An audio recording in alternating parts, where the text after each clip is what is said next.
In this video, I would like to show you an alternative to Quizlet since Quizlet is not EdLaw 2D compliant. A lot of teachers are missing that. Unfortunately, they would not sign our data privacy agreement. So I want to show you flippity.net has a flashcard maker. I'm just going to demo it for you real quick. In this set, I have 27 flashcards, so you can see the front of the card and you can flip to the back. You can advance or go back to the previous flashcard, or you can kind of switch the sides. So up here, just some options here for the flashcards. They can be read aloud. If you feel like you've mastered a flashcard, you can actually remove it from the deck. You can shuffle the cards. You can switch the sides, which definition is the forward-facing one, and then you can reload everything and restart again. As a student with this flashcard set, you can see the list, which side 1, side 2, they can be read here for you as well. You can play a matching game, so you can click on it. Oh, where's 1492? And when you get it right, they turn green and they will delete.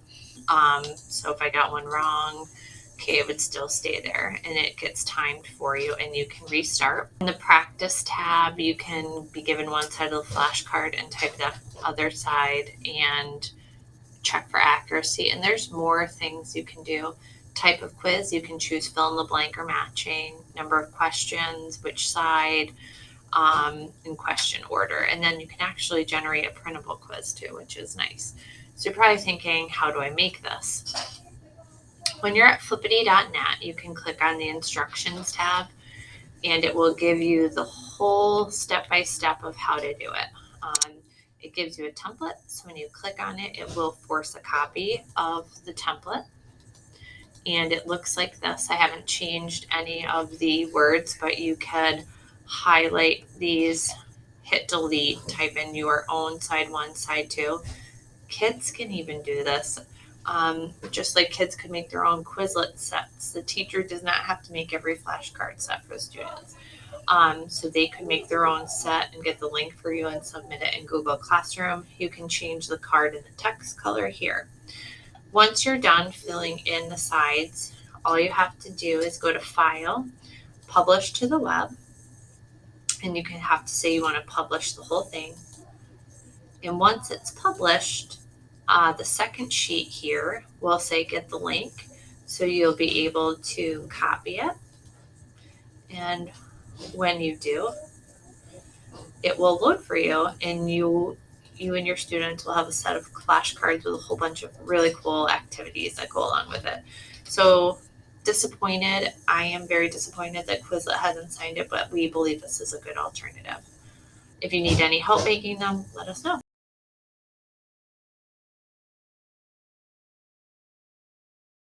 Right, on a Chromebook, I wanted to show you how to get to the emoji picker because it's just been added to a Chromebook. I'll also talk to you in a second about how to do it on a Windows machine. On a Chromebook, you have to hit a combination of 3 keys to get it to work. It's the magnifying glass or search key, the shift key, and the space bar. So I usually just go and hold down the shift and the magnifier first and then press the space button. Then it'll pop up this emoji picker right here. Any box you're currently in, whether it's a search box, Google Classroom description box, naming a file in Google Drive, you can add an emoji to it. And you can see there are a large number of emojis in here, and you can search by type of emoji you want. So I search airplane and I get a bunch of different ones. So if you have a window open where you can type like a browser and you hit your Control Shift Space, it brings up the emoji picker. You can then click on it and insert that into that space. So whether it's a document, a form, a file name, Google Drive, doesn't matter. You can use emojis and add them to what you're typing.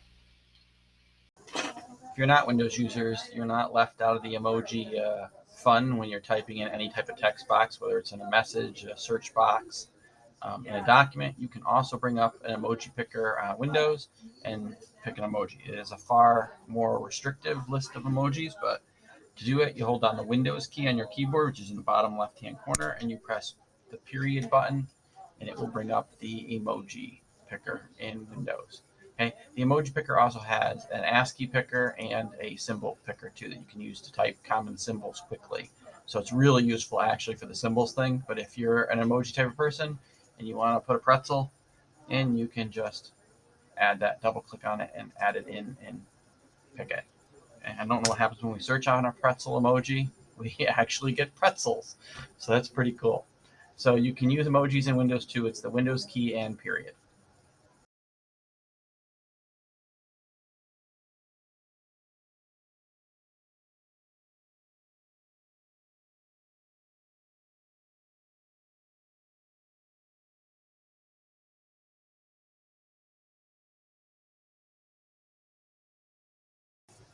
Adding a segment to the video this week called New Features and Random Thoughts. And one of the thoughts I had this week was to have everybody share what they're reading.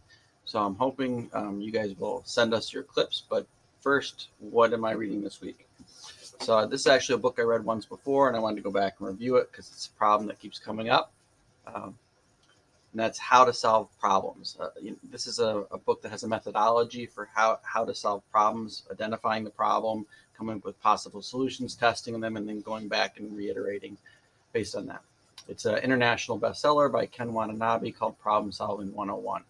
So what I'd like you guys to do is to send us your video clips about what you're reading so that we can share them in some future videos.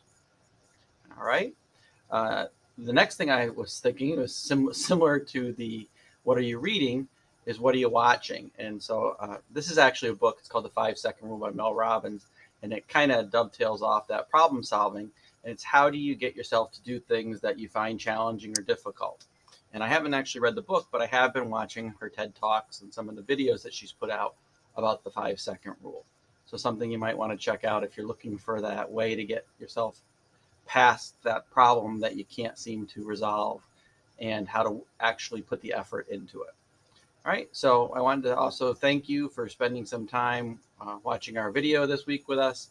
I know it takes a little bit of effort to spend that 10 minutes, but we try to include things in here that'll help you out and give you some inspiration. So thank you.